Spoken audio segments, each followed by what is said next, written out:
Thanks for joining us today for our Commute Solutions Month webinar series. We are excited to have with us today Best Workplaces for Commuters. And we have Vanessa Wheeler with us from Best Workplaces for Commuters to give us a presentation about exploring the elements of creating an outstanding commuter-friendly workplace.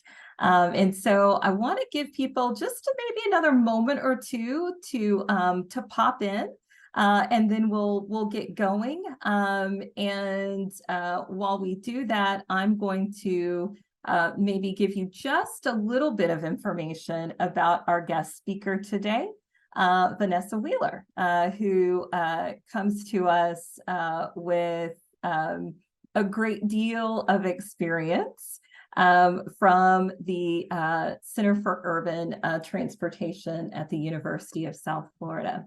And so if you will indulge me, I'll read just a bit of Vanessa's bio. Vanessa Wheeler is a communications specialist supporting the transportation demand management team at the Center for Urban Transportation Research at the University of South Florida. Vanessa has dedicated the past decade of her communications career to transportation topics, communicating often complex matters to all kinds of audiences, including government leaders and members of the public. And so with that, I'm excited to introduce to you Vanessa Wheeler, who is going to be talking to us today about creating outstanding workplaces for commuters. Vanessa, we're so excited to have you. Well, first of all, thank you, Jamila. I think you just took care of any introduction I needed to do for myself. That was fabulous. Thank you also to Commute Solutions and the Houston-Galveston Area Council for letting us kick off your speaker series. It's really exciting to be here.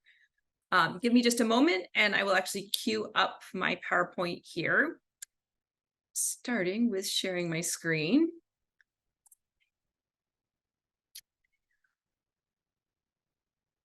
All right. Hopefully you guys see that now. Is that? It looks great. It was on present. Yep. There we go. Now we're back. Perfect. We're back. All right. So as Jamila pointed out, we're here to talk about what makes a workplace great for commuters. So I will jump right in and hopefully give you guys some great resources for you to help build on existing programs or possibly even launch a program if you don't have one already in place. All right, so enough about me. I'm actually here for all of you. I know we have a somewhat small group here in our live audience, so I would love it if you guys would be willing to take a quick moment. Just go ahead and type into the chat box your name, what organization you hail from, and what is your favorite commute solution. And I'm going to qualify that last one. So, for example, I am a remote worker. I've predominantly worked from home for the last 7 years, so well ahead of the pandemic trends. But my favorite commute solution is actually biking.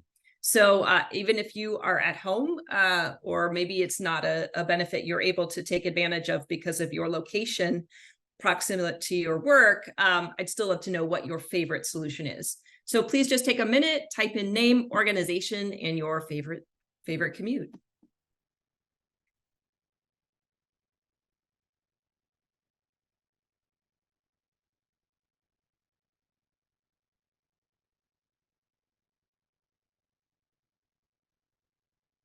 Chat is disabled. Okay, it looks like, there we go. Looks like that chat feature has been enabled. Hopefully you can type in now, Angelica.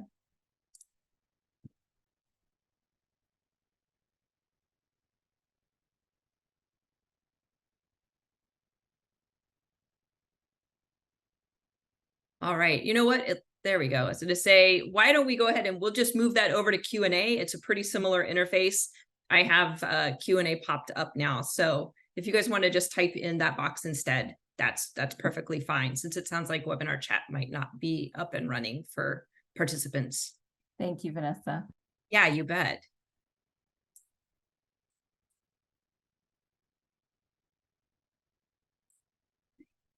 So Alice Lee Cook with Commute with Enterprise. How do you like to commute? And just so you guys know, we're trying to figure out how to enable the chat, but in the meantime, if you can drop your answer into the Q&A section, which is usually at the bottom of your screen, then Vanessa will be able to see your answers. Perfect.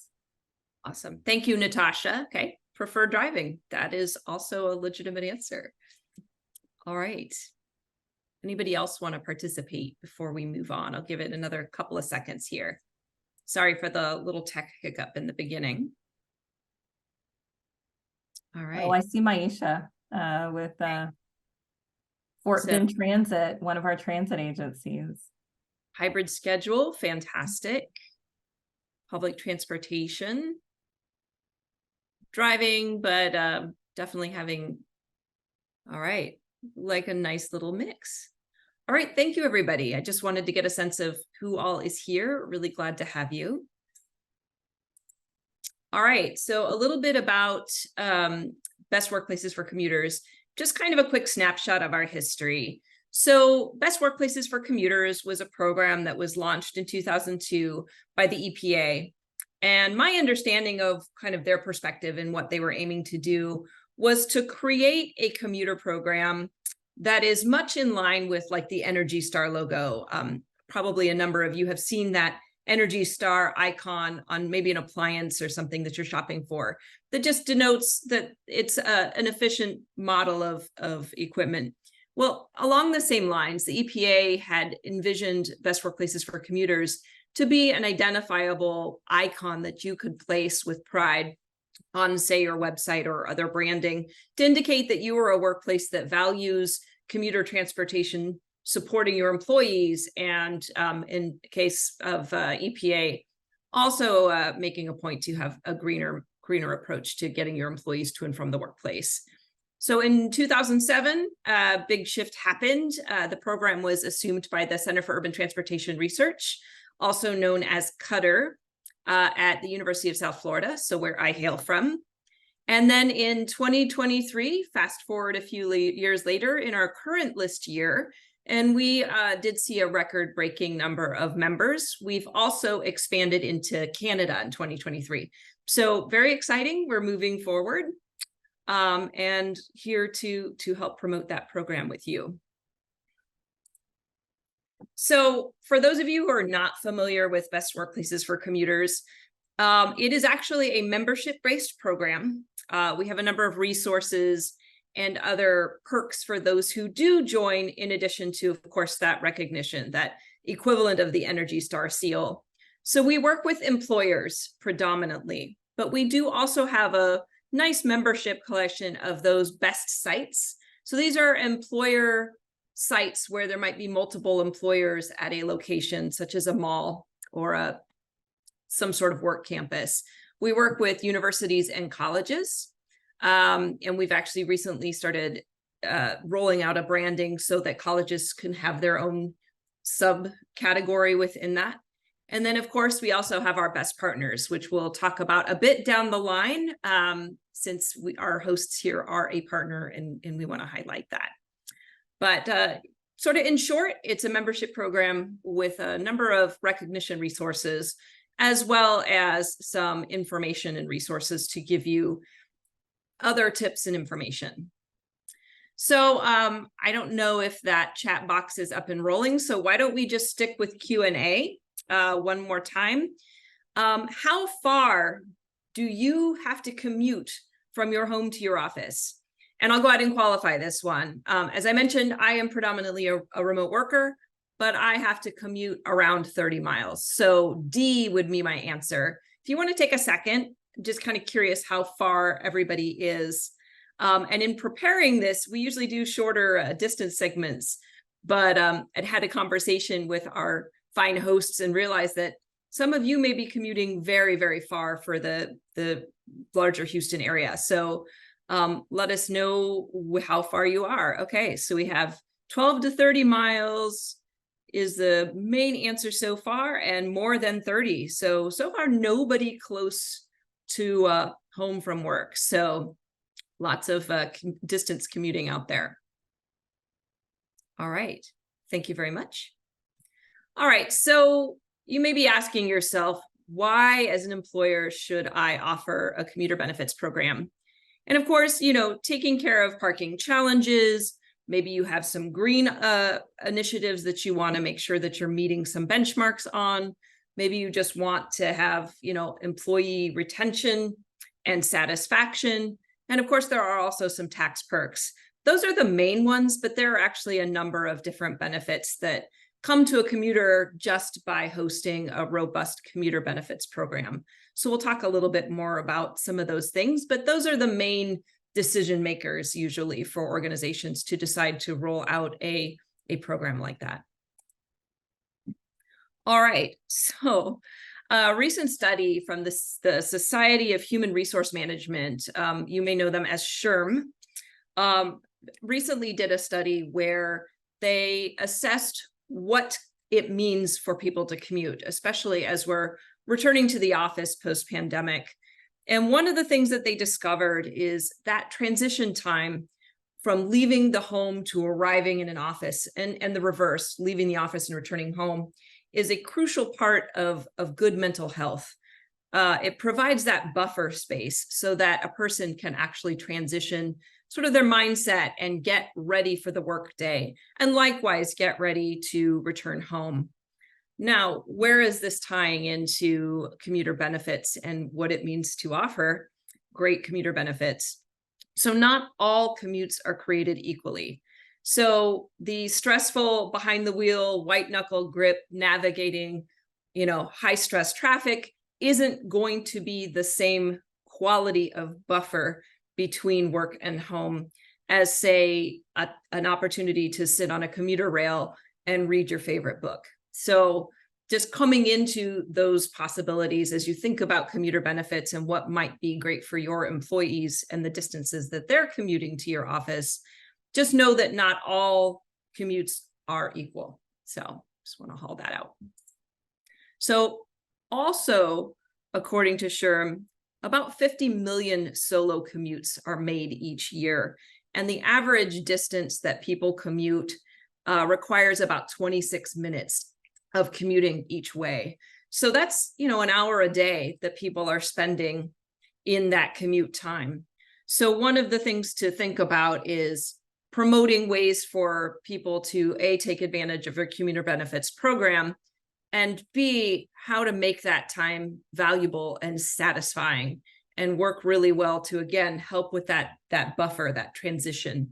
So, encouraging people to catch up on news or just whatever thing that they would want to pursue on their own. It allows them to do that when they're not behind the wheel in going through a stressful commute. So just some things to think about.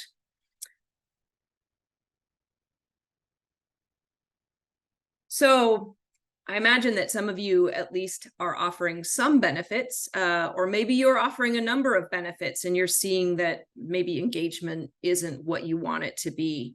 So if you're not really sure what to offer or where to spend your resources, I just want to throw out there to remember that you have a couple of tools available to you, such as issuing a survey, actually finding out what obstacles your employees are dealing with. Maybe it's they don't have a bus line real close to them, but you can help solve a first mile or last mile obstacle. Maybe you have a commuter rail that's a mile away from your office, and a lot of people could take advantage of commuter rail if you simply had a shuttle service that you could engage. There might be ways for you to make your programs more successful based on your actual employee needs. So a survey can be one great way to go ahead and learn that information. One other thing that we found that is very successful is making sure that you promote your emergency ride home or guaranteed ride home solution. You want to know if people know that they have a way to get home. Let's say they have a sick kid and they need to get home and make sure that they can provide that family role, but their carpool doesn't leave till 5:30. Being able to have the flexibility to get home in an emergency or respond if, say, their carpool driver has an emergency and can't get them home. Emergency ride home or guaranteed ride home is one of those things to make sure that people are aware of. All right, successful programs, they should be user-friendly. And when I say user-friendly, I mean, yes, on the employee end of things. Maybe it's an online system where an employee can interact, get resources. Maybe they have a person on hand on staff for larger companies where they can get commuter resources and help with enrollment. It should also be user-friendly on the employer side of things. So as you evaluate how to roll out programs or how to enhance your programs, looking for tools that makes all of that information in one place can be a real asset to both you and those who are enrolling in your programs. We already talked about the emergency ride home. That is another important component. Making sure that particularly for convenience, there's a way for people to participate in and then receive, let's say, a transit pass, where maybe it's delivered at home or mailed at home so that they can kick in on their commute to work and start out right on that without any sort of complications of driving and then having a pass and trying to transition home. Or if they're a remote worker and want to take advantage of other benefits, maybe you have a program for them, like a 15 minutes walk before and after work to help provide that buffer. Then any sort of resources you may consider wanting to get those to the employee home. And of course, payroll reporting, it's great to implement a system upfront or early in the process so that you know what component is going to be required of your employee. Let's say you subsidize a transit pass, but your employee is responsible for a portion of that. Then implementing some sort of payroll cycle so that you're able to pull those contributions out smoothly and don't have to worry about a change of hands with money. That can be really beneficial as well. All right, so at the beginning of our presentation, I told you a little bit about best workplaces for commuters. Our beloved acronym is BWC, so I'll probably refer to our program as BWC here on, but it is best workplaces for commuters. So where do we fit in? Why are we in the middle of all this? So first, as I mentioned, we had a record-breaking year in 2023. So we have more than 600 members, and here are the subcategories. As I mentioned in the beginning, most of our members are workplaces, but we also have a lot of support for colleges, universities, sites. So we hope to expand that as we continue to move forward. In order for an organization to become one of our members and get that recognition and all of those resources that I've alluded to, they have to have one primary benefit. And a primary benefit consists of an overall robust program. So something that's comprehensive in a particular track. And I'll talk about that in just a minute. The other aspect of becoming a member is having secondary benefits. If you're an employer with fewer than 20 employees, then you only need to have one secondary benefit. Otherwise, you need to have 3. But secondary benefits are more like facilitative perks for the commuter. They aren't necessarily a full and comprehensive, robust program, so much as just resources that you make sure that are available to your commuters. So again, I'll talk about that in a moment, but just know one primary benefit, 1 to 3 secondary benefits, depending on organization size. And then, of course, that emergency ride home, as I've mentioned, that is actually a requirement of the program. We want you to be successful. So, all right, so primary benefits.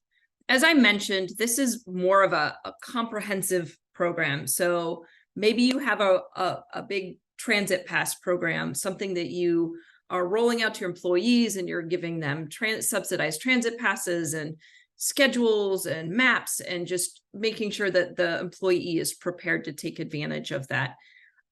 Right here, this is a snapshot from 2022, our last full year, that shows what kinds of benefits were taken advantage of by members. So the primary benefits were telework, transit pass, and van pool.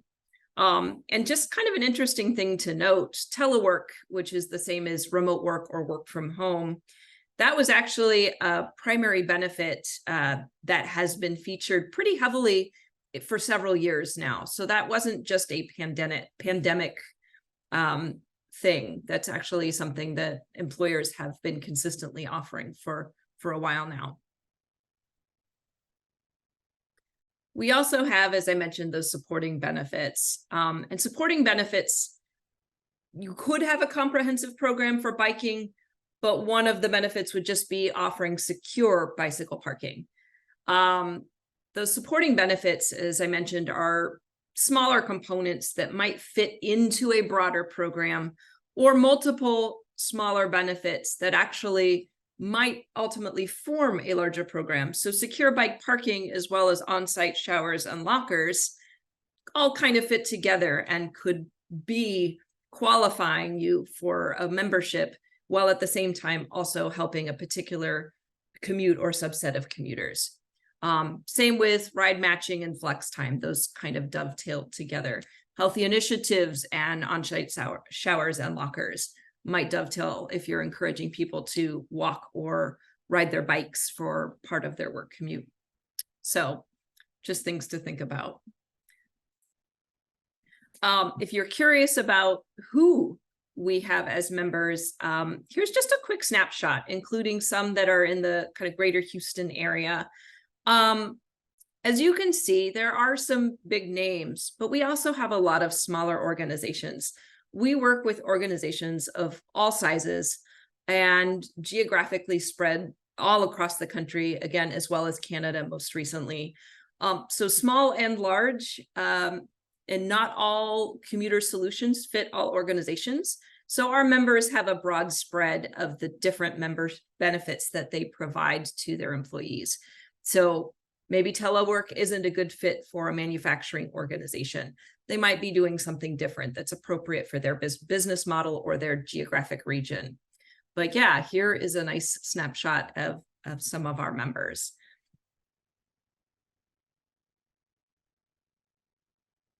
And what does it mean to become a BWC member?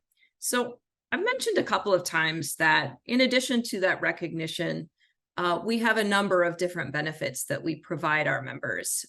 We're here to be a resource. And in the spirit of the original program from the EPA, we want our members to be successful. We want them to be empowered to do the things that they need to do in order to implement great benefits that serve their employee populations and encourage enrollment. We want it to be a solution that fits broadly for that employer. That said, we have a number of benefits in place to try to help facilitate that. So I mentioned earlier that there is, of course, a list release and some recognition that comes from membership. So every year in January, we do a big national press release. And that press release actually, first of all, gets a lot of traction. People look forward to that release. We make it a celebration. We have a big splash that we do. And one of the big benefits that we can provide to our members is to help them further promote their programs. So one of the things that we encourage our members to do when that list release comes around, take advantage of the press opportunities that are there. Make sure to also maybe tag us in, if you're using social media, tag us and let us know that you're posting something, or send something along to us, maybe if it's something more like an email internal newsletter. Let us know what you're doing. We're happy to promote you and share that information along. You also have access as a member to all of our branding resources. So we have a kind of a PR guide that we release each year to help our members more easily just tap into being able to brand, as well as roll out the great news that they have made the list for the year.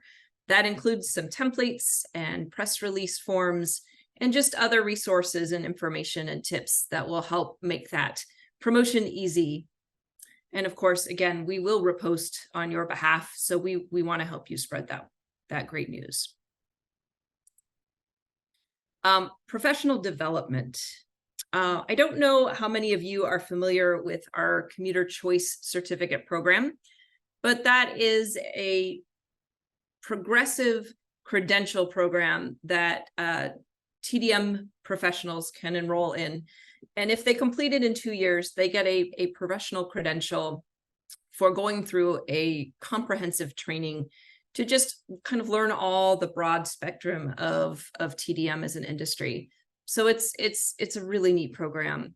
And in membership does include 1 seat in that program. So it's a $250 value.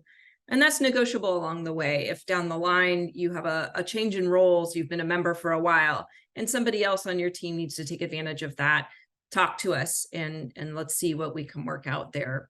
We also release guides each year. Most popular is our commuter benefits guide. So as I mentioned earlier, there are, of course, tax benefits for offering commuter benefits. And we produce this guide each year in alignment with what the latest fringe benefits are for the tax year. So this is the 2023 benefits guide, and it just goes through a step-by-step process of some of the things that you can take advantage of, or maybe how you might want to roll out programs so that your employees get the best benefit from a tax perspective. So there's just some guidance involved. And then we also have a member portal. And our member portal is a private space that members can log into to tap into our resources, register for programs and educational opportunities, as well as some networking. So you can actually connect with other members, get some information. Maybe you like a program you've seen and you just want to know some ins and outs. It gives you a way to reach out to other members in a confidential space. And as I mentioned, we also do a lot of educational programs throughout the year, including webinars, events. Occasionally we'll do networking when we have the opportunity to attend something in person. Then we also sometimes have a table or reception where you can come visit with us in person. Our most up-to-date list is coming up on September 18. We will be doing a webinar that's called Plan for Success. And that webinar is actually more from a city planners or community planner perspective, how to implement those benefits and build TDM into projects from the beginning, or maybe at a transition point along the way. So that I encourage you all to sign up for that.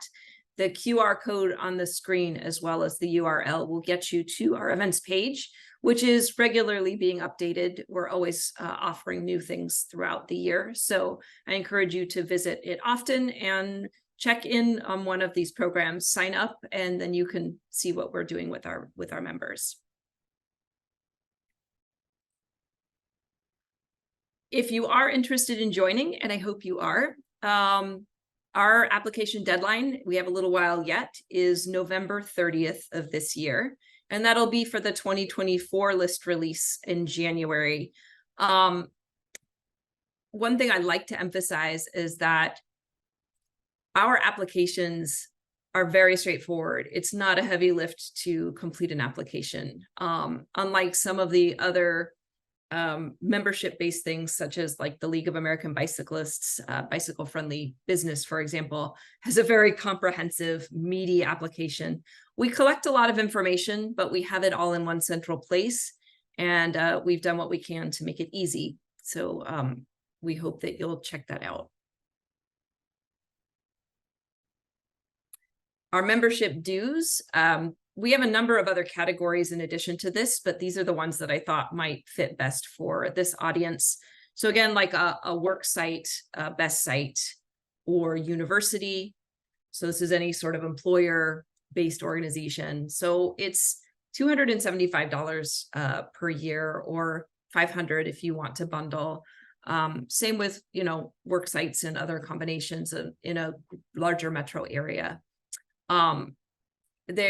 Our goal is to make them affordable. This isn't a profit thing. This is just a way to help us keep our program going and make sure that we can continue to offer great benefits to you as members. And then I mentioned, so of course, Commute Solutions is a wonderful partner of BWC, and they can help you join BWC and complete that application. I know that I'm going to turn it over to Jamila here in a moment, but I understand that Jamila, you can help people potentially fill out that application and move forward with a membership. Is that correct?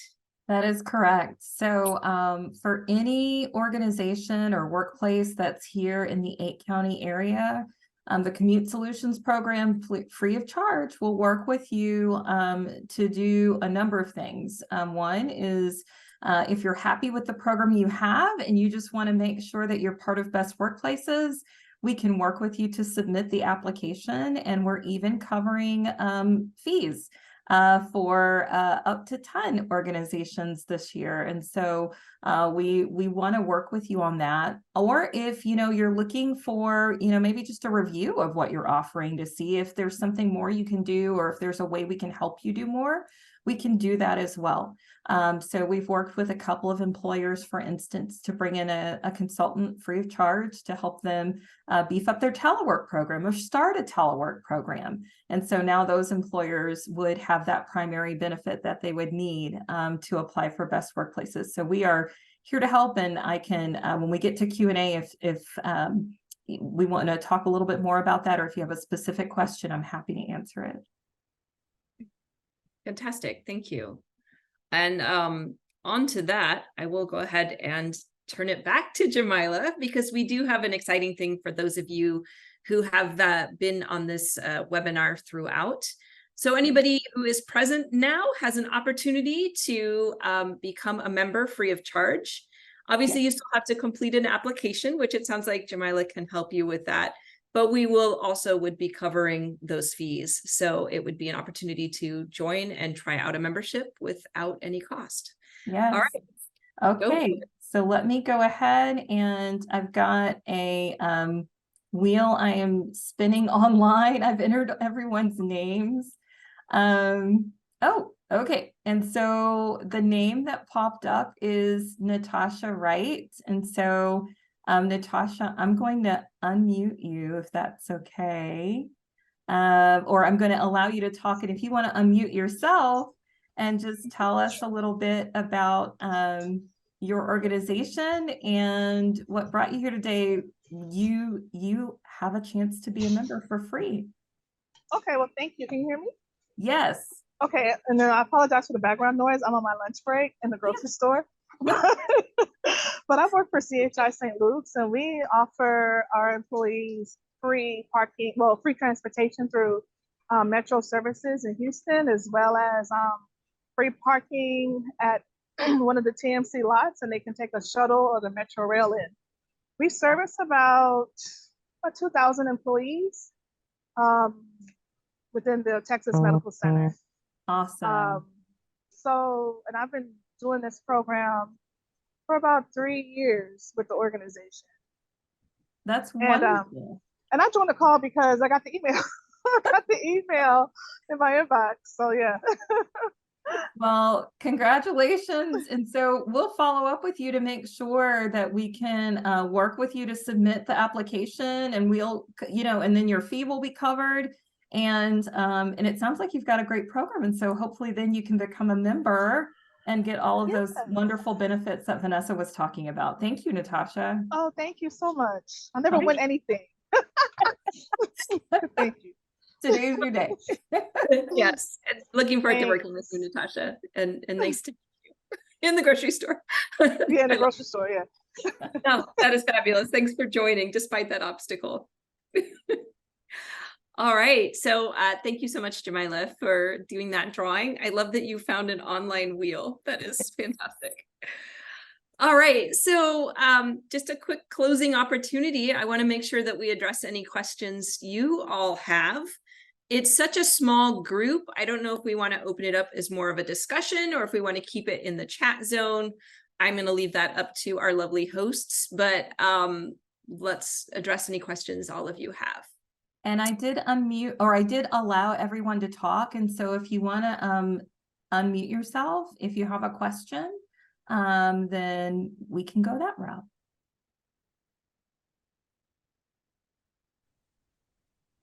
I have a question. Yeah. Yes. It's Alice from Commute with Enterprise. So I was just curious as to how many of the employers on work sites in this region are participants of this best workplace, best sites designation. So I don't have an exact number on the best sites for the greater Houston metro area, but I believe we do have a handful. Yeah. And if that's something you want to know specifics on, that's something we can maybe follow up with you more directly, if that's all right. That's Yeah. fine. Yeah. I mean, I do know Jamala. We talk often. Somebody tells me I will be talking with Jamila often too, which is wonderful. I'm glad to be working with her. Right. The reason I ask is because maybe Jamala, we could set a goal for the region to say, hey, this year we got this many, next year let's add maybe, I don't know, percentage to that. So everybody work on increasing that number. That would be great. I agree, Alice. And that's one of the reasons we invited Vanessa to kick off this month, is because we know we've got employers doing really great things. And we know there are a lot of employers working on improving their programs or looking for solutions. And so if we can help people connect to these resources and then get recognition for what they're doing, I think it's going to be a win for the region. So I agree. So yes, let's do that, Alice. We'll set a goal. Let's work on it somehow. Sounds good. Anybody else have any questions? And they can be for me about BWC or in general about programs, or maybe something specific to the Houston metro area. So I think Jamala, you did have something in the chat that you want to talk about the emergency ride home. Yeah, so a little bit about that. And then also I noticed we have kind of a range of employer sizes here, which I think is great. I think even I saw one of the organizations here is a child care center, which I think is wonderful that you're thinking about your program and how to get commuting solutions for your employees. And so in the region, we have a lot of resources, and one of the resources that you're required to have to apply to become a best workplace is Emergency Ride Home. And Emergency Ride Home is actually a benefit that you already have in the region. If you have employees that take Metro, if you the main sort of transit provider that we have in the region, or if they take Fort Bend Transit. Both of those transit agencies offer Emergency Ride Home. If you have an employee that takes Vanpool, as an extension of that program, everyone who takes Vanpool is part of the Emergency Ride Home program. And so by being an employer that offers those things to your employees, transit, making sure they understand they've got that option, or Vanpool, making sure they understand they have that option, you are also offering Emergency Ride Home, because that program comes with those services. And in 2024, we're actually working with our providers to increase Emergency Ride Home throughout the region. So we'll have an even larger program in 2024 that will cover carpoolers, bicyclists, and all of the other transit agencies that don't currently offer Emergency Ride Home. So please stay tuned for that. But right now in this region, we do have it. So if you're thinking about applying and you're thinking, oh, I don't know if I'm offering Emergency Ride Home, if you're talking to your employees and about transit and helping them connect with Vanpools, then those services are offering Emergency Ride Home in this region. fantastic. Thanks, Alice. Any other questions or anything that we can answer about either commuting options we have in the region, any sort of question about the application or how to become a best workplace or anything like that? We're happy to help.